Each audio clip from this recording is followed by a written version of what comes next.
آپ نے ارشاد فرمایا اپنی بیویوں کے لیے زیب و زینت اختیار کرو، میں قربان جاؤں۔ میں تو آپ کو نبی کا دین بتا رہا ہوں، آپ کا تو دین بڑا اوکھا کام، بیوی واسطے چنگے کپڑے پاؤنا اوکھا کام۔ میرے نبی نے کہا اپنی بیویوں کے لیے زیب و زینت اختیار کرو۔ سبحان اللہ۔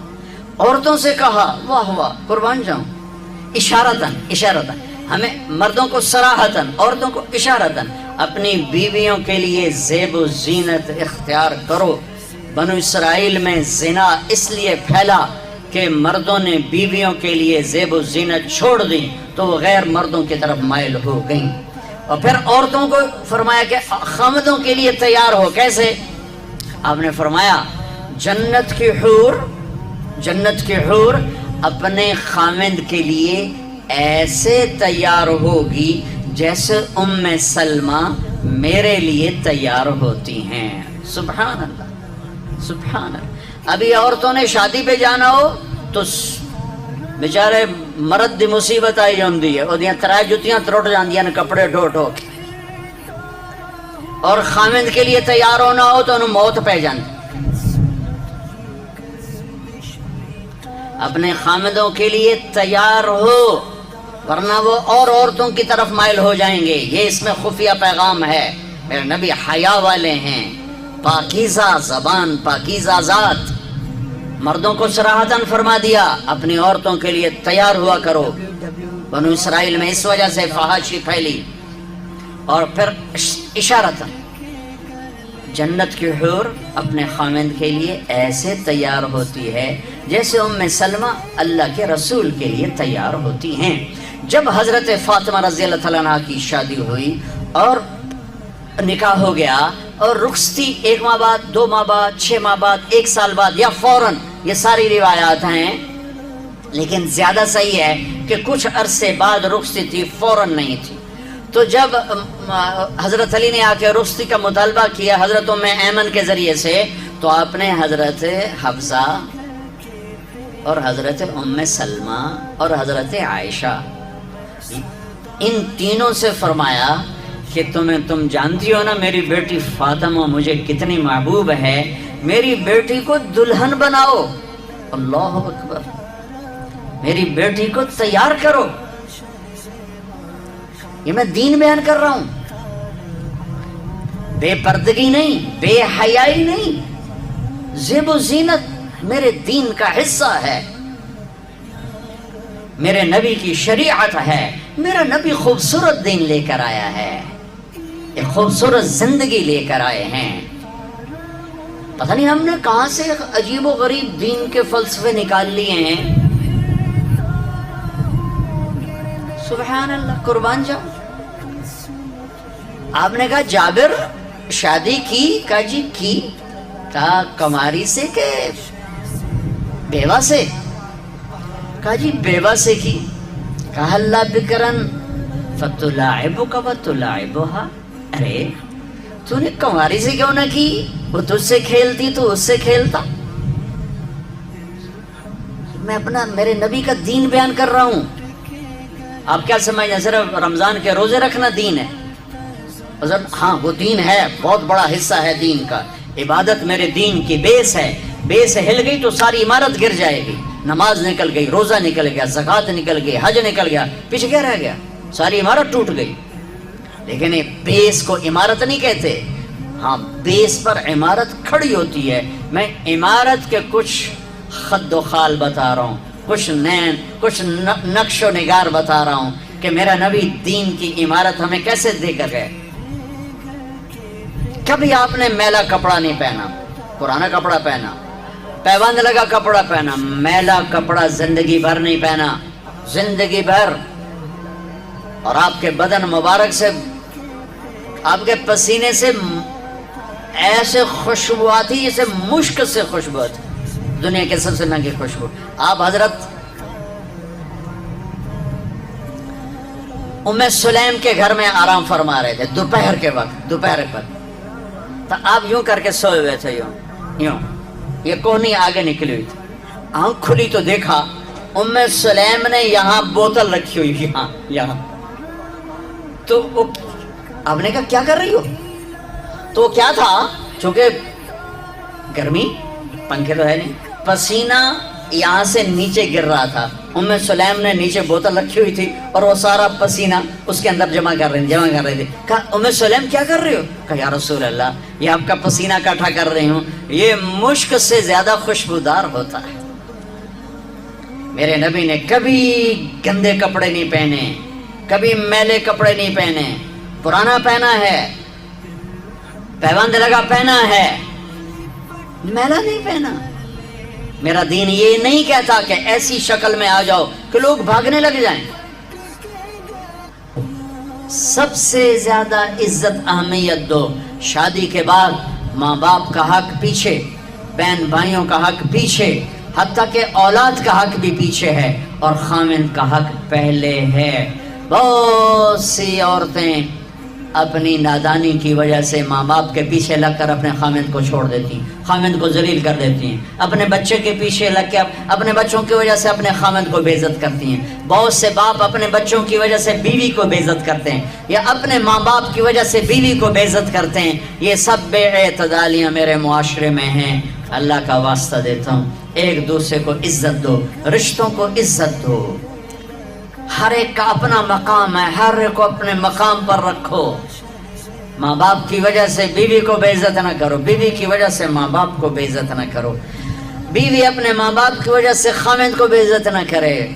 یہ وہ رشتہ ہے جس میں اولاد بھی نہیں داخل ہو سکتی. اولاد کو بھی پیچھے کیا گیا ہے خامند اور بیوی کے رشتے میں. اور یہ وہ رشتہ ہے جس سے میرے اللہ نے اپنی نشانیوں میں سے ایک نشانی بتایا ہے. ایک نشانی من آیاتہ ان خلقکم من تراب.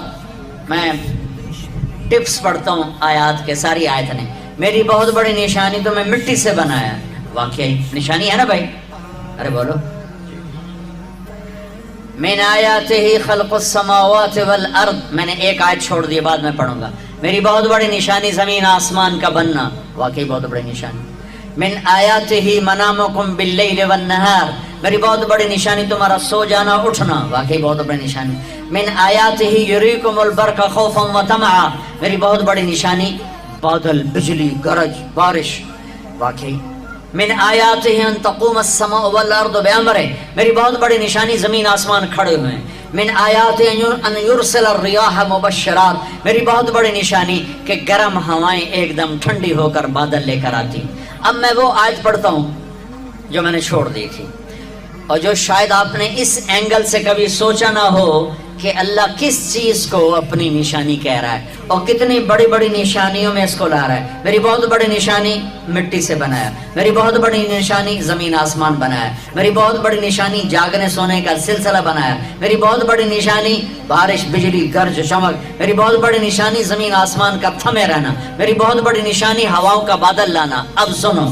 من آیاتی ان خلق لکم من انفسکم ازواجا لتسکنوا الیہا وجعل بینکم مودۃ ورحمہ ان فی ذلک لآیات لقوم یتفکرون. اللہ اکبر. صرف یہاں یتفکرون کا لفظ اللہ لے کر آئیں کہ غور کرو گے تو پتہ چلے گا نشانی کیا.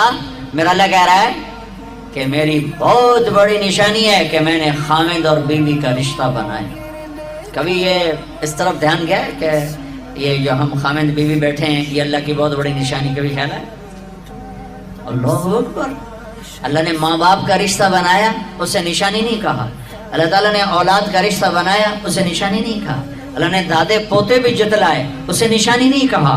اللہ نے پھوپھی خالہ بھی بتائیں، دادیاں نانیاں بھی بتائیں، اسے اللہ تعالیٰ نے نشانی نہیں فرمایا. نشانی کسے فرمایا؟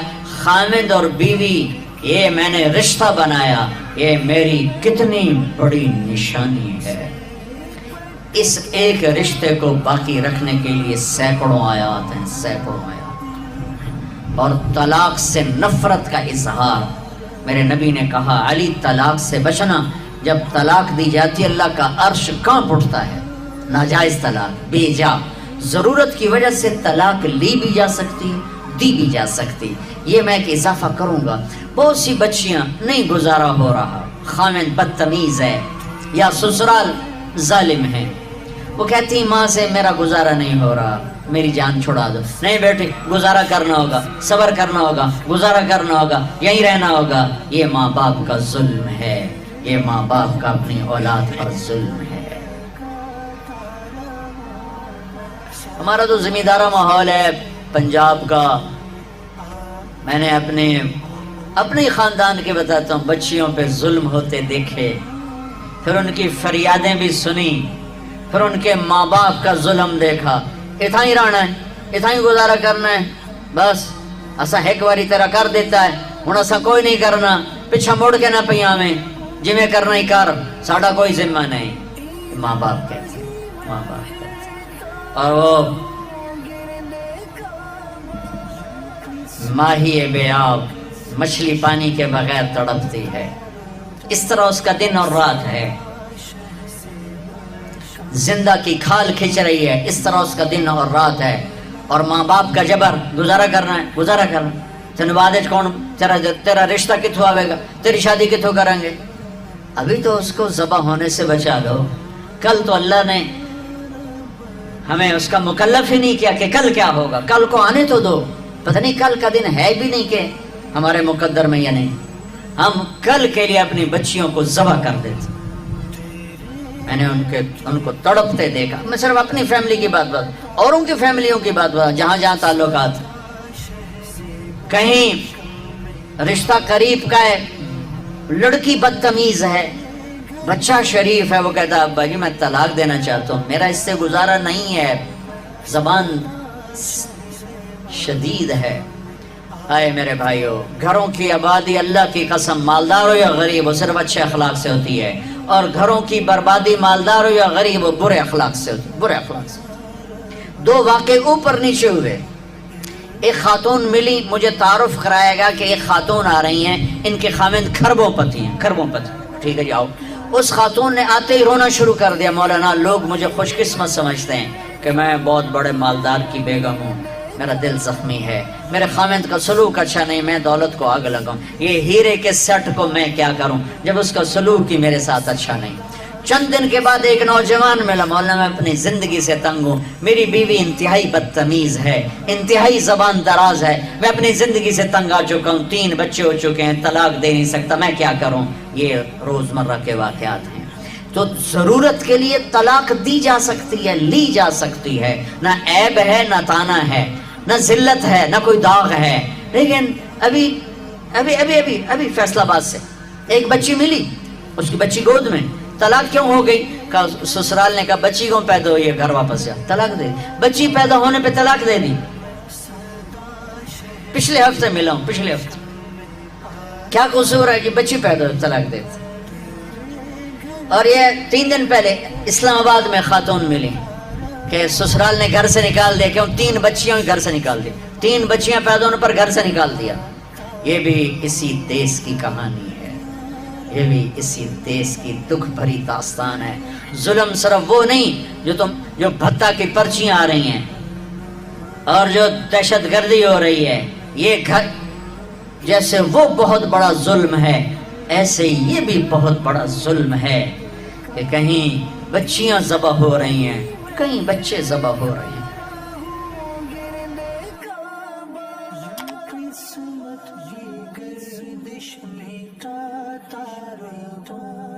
سدا شہ سے باشام آتا